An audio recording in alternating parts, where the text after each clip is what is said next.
Mark chapter 14. Now the Passover and the Feast of Unleavened Bread were only 2 days away, and the chief priests and the teachers of the law were looking for some sly way to arrest Jesus and kill him. "But not during the feast," they said, "or the people may riot." While he was in Bethany, reclining at the table in the home of a man known as Simon the leper, a woman came with an alabaster jar of very expensive perfume made of pure nard. She broke the jar and poured the perfume on his head. Some of those present were saying indignantly to one another, "Why this waste of perfume? It could have been sold for more than a year's wages and the money given to the poor." And they rebuked her harshly. "Leave her alone," said Jesus. "Why are you bothering her? She has done a beautiful thing to me. The poor you will always have with you, and you can help them any time you want. But you will not always have me. She did what she could. She poured perfume on my body beforehand to prepare for my burial. I tell you the truth, wherever the gospel is preached throughout the world, what she has done will also be told in memory of her." Then Judas Iscariot, one of the 12, went to the chief priests to betray Jesus to them. They were delighted to hear this and promised to give him money. So he watched for an opportunity to hand him over. On the first day of the Feast of Unleavened Bread, when it was customary to sacrifice the Passover lamb, Jesus' disciples asked him, "Where do you want us to go and make preparations for you to eat the Passover?" So he sent 2 of his disciples, telling them, "Go into the city, and a man carrying a jar of water will meet you. Follow him. Say to the owner of the house he enters, 'The teacher asks, where is my guest room, where I may eat the Passover with my disciples?' He will show you a large upper room, furnished and ready. Make preparations for us there." The disciples left, went into the city, and found things just as Jesus had told them. So they prepared the Passover. When evening came, Jesus arrived with the 12. While they were reclining at the table eating, he said, "I tell you the truth, one of you will betray me, one who is eating with me." They were saddened, and one by one they said to him, "Surely not I." "It is one of the 12, he replied, "one who dips bread in the bowl into the bowl with me. The Son of Man will go just as it is written about him. But woe to that man who betrays the Son of Man. It would be better for him if he had not been born." While they were eating, Jesus took bread, gave thanks, and broke it, and gave it to his disciples, saying, "Take it, this is my body." Then he took the cup, gave thanks, and offered it to them, and they all drank from it.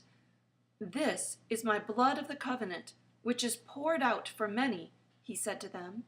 "I tell you the truth, I will not drink again of the fruit of the vine until that day when I drink it anew in the kingdom of God." When they had sung a hymn, they went out to the Mount of Olives. "You will all fall away," Jesus told them, "for it is written, 'I will strike the shepherd, and the sheep will be scattered.' But after I have risen, I will go ahead of you into Galilee." Peter declared, "Even if all fall away, I will not." "I tell you the truth," Jesus answered. "Today, yes, tonight, before the rooster crows twice, you yourself will disown me 3 times." But Peter insisted emphatically, "Even if I have to die with you, I will never disown you." And all the others said the same. They went to a place called Gethsemane, and Jesus said to his disciples, "Sit here while I pray." He took Peter, James, and John along with him, and he began to be deeply distressed and troubled. "My soul is overwhelmed with sorrow to the point of death," he said to them. "Stay here and keep watch." Going a little farther, he fell to the ground and prayed that if possible the hour might pass from him. "Abba, Father," he said, "everything is possible for you. Take this cup from me, yet not what I will, but what you will." Then he returned to his disciples and found them sleeping. "Simon," he said to Peter, "are you asleep? Could you not keep watch for 1 hour? Watch and pray so that you will not fall into temptation. The spirit is willing, but the body is weak." Once more he went away and prayed the same thing. When he came back, he again found them sleeping because their eyes were heavy. They did not know what to say to him. Returning the third time, he said to them, "Are you still sleeping and resting? Enough! The hour has come. Look, the Son of Man is betrayed into the hands of sinners. Rise, let us go. Here comes my betrayer." Just as he was speaking, Judas, one of the 12, appeared. With him was a crowd armed with swords and clubs, sent from the chief priests, the teachers of the law, and the elders. Now the betrayer had arranged a signal with them. "The one I kiss is the man. Arrest him and lead him away under guard." Going at once to Jesus, Judas said, "Rabbi," and kissed him. The men seized Jesus and arrested him. Then one of those standing near drew his sword and struck the servant of the high priest, cutting off his ear. "Am I leading a rebellion?" said Jesus, "that you have come out with swords and clubs to capture me? Every day I was with you, teaching in the temple courts, and you did not arrest me. But the scriptures must be fulfilled." Then everyone deserted him and fled. A young man, wearing nothing but a linen garment, was following Jesus. When they seized him, he fled naked, leaving his garment behind. They took Jesus to the high priest, and all the chief priests, elders, and teachers of the law came together. Peter followed him at a distance, right into the courtyard of the high priest. There he sat with the guards and warmed himself at the fire.